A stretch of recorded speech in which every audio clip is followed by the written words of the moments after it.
Doctor صاحب آپ کیا رائے رکھتے ہیں یہ جو باتیں ہو رہی ہیں مساق نئے قسم کے مساق جمہوریت کے حوالے سے؟ دیکھیں، ایک سیاق السباق تھا جب وہ مساق جمہوریت محترمہ بے نظیر بھٹو شہید اور میاں نواز شریف صاحب کے درمیان میں ہوا تھا۔ اس وقت فوجی حکومت تھی اور ایک فوجی حکومت کے فوجی ڈکٹیٹر پرویز مشرف نے یہ اعلان کر رکھا تھا کہ وہ دونوں رہنماؤں کو کبھی بھی پاکستان میں واپس آنے کی اجازت بھی نہیں دیں گے اور دوبارہ اجازت ان کو سیاست کرنے کی بھی نہیں ہوگی، یہ اس نے تہیہ کر رکھا تھا۔ تو یہ مساق جمہوریت میں سمجھتا ہوں کہ ایک بہت اہم اور لینڈ مارک قسم کا میثاق تھا، ایک کانٹریکٹ تھا۔ اس کی دفعات کو دیکھا جائے تو میں سمجھتا ہوں کہ پاکستان کو جمہوریت کی پٹری پر ڈالنے کے لیے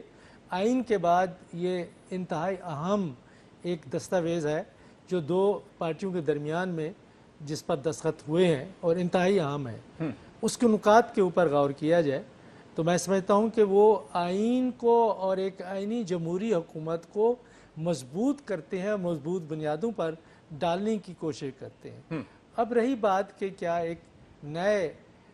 میثاق کی ضرورت ہے یا نہیں ہے، میں سمجھتا ہوں کہ جب آئین بحال ہو چکا ہے، آئین سے بڑا میثاق اور نہیں ہو سکتا۔ اگر آئین میں کوئی ایسی چیزیں ہیں جو پارٹیز کے رہنما یہ سمجھتے ہیں کہ جو بنیادی پارلیمانی نظام کی روح ہے اس کے منافی ہیں، تو وہ اس میں اصلاحات لے آ سکتے ہیں، ترامیم لے آ سکتے ہیں، اور وہ انہوں نے مساق جمہوریت کے حوالے ہی سے کئی ترامیم آئین کے اندر پہلے ہی کر دی ہیں، جس میں 18ویں ترمیم بھی شامل ہے اور پھر وہ اس میں تمام چیزیں شامل ہیں۔ تو میرا خیال یہ ہے کہ ایک نئے